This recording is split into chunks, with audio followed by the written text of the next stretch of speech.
Oh my god, my beard is gone.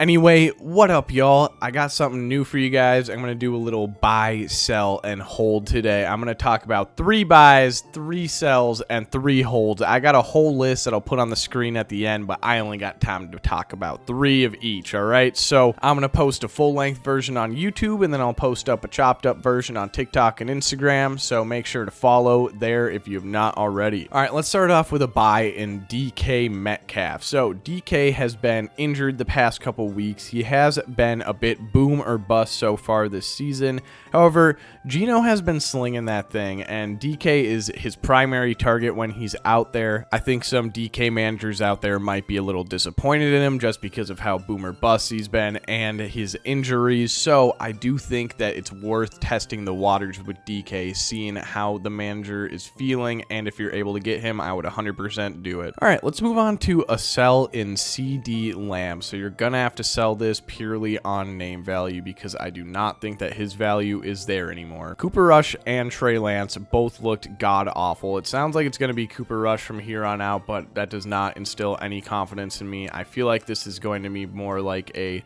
Tyreek Hill, Tyler Huntley situation rather than a Justin Jefferson, Nick Mullins situation. So as much as I love CD, as much as I think he's a great player, I think that right now you got to sell him and you got to try and get something for him if you can. Like if you can get like a George Pickens or a Mike Evans type player, I would probably do that at this point. All right, and let's go to a hold. So let's talk about Tyreek Hill. I know. He's been very frustrating. I personally do not have any Tyreek Hill, but I do have some Jalen Waddle, and he has been just as bad. So at this point, you're not going to be able to trade him for a whole lot.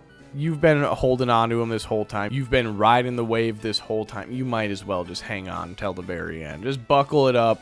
Hang on to Tyreek Hill. Hopefully Tua figures it out, remembers who he is. CTE can be a damning thing. At this point, I just wouldn't even try and trade him. I think you just hold on and hope for his upside. All right, another buy. Let's move on to a very similar type beat to DK, Mike Evans. So he's been injured the past few weeks. He was really good before he got injured. This one definitely feels a bit more risky just because his timeline seems a bit more unsure, but I do think that if you got some depth, some people on your bench that are just wasting away there, doing nothing for you, because you can't start them, but yet they're getting points on a week-to-week basis. Trade him away, get Mike Evans, throw him in your IR, got him for playoffs. This Tampa Bay offense is so high-powered, and Mike Evans is the primary target anytime he's there, so I do think it's a good investment if you've got a positive record and some players to spare on your bench. All right, next, let's go DeAndre Swift. So I know DeAndre Swift has been pretty reliable through the middle of this season here. He was rough at the beginning, but I can't help but feel like that is kind of a result of him beating up on some crappy defenses. I mean, he had really good days against the Panthers defense, the Jaguars defense, the Commanders defense, all not great defenses. And his schedule coming up is really, really tough. I mean, he's got Packers, not the worst, then Vikings, Lions, Niners, Vikings, Lions.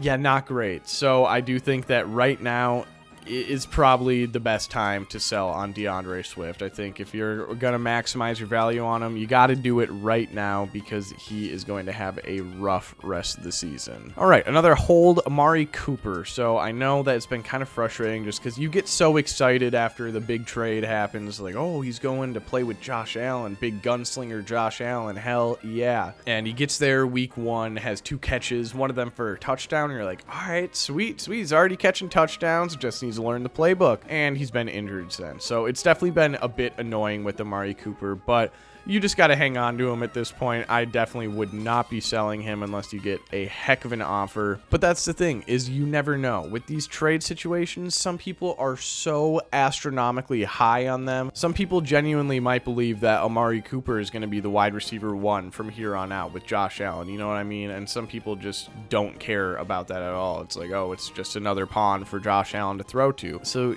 I don't know. If you find somebody who's insanely high on Bills Amari Cooper, then maybe I would sell, but for the most part, I think you are holding on Amari Cooper right now. All right, and last buy, I really like this one, Juwan Jennings. So I think he's a great buy candidate because off name value, people don't really love Jauan Jennings. You hear it as like, oh yeah, oh, third, fourth string wide receiver in San Francisco. Wow, cool. But in reality, what he is a wide receiver 2 on one of the most high-powered offenses in the league. So I think that if you are looking for a bargain, Jauan Jennings is probably going to be your best bet. Most managers do not value him the way that he should be valued right now. So if you can lowball somebody for Jauan Jennings, I would 100% do that. I think that he could be absolutely killer in a playoff scenario. So definitely somebody who you should consider adding if you are looking weak at wide receiver and need that sneaky ad. All right, and last sell, we're moving on to J.K. Dobbins here. So I love J.K. Dobbins. He was a nice late round pick for me. I was pretty high on him in this offseason. But I do think that if you're going to part ways with him, you got to do it right now. I mean, Gus Edwards came back. He looked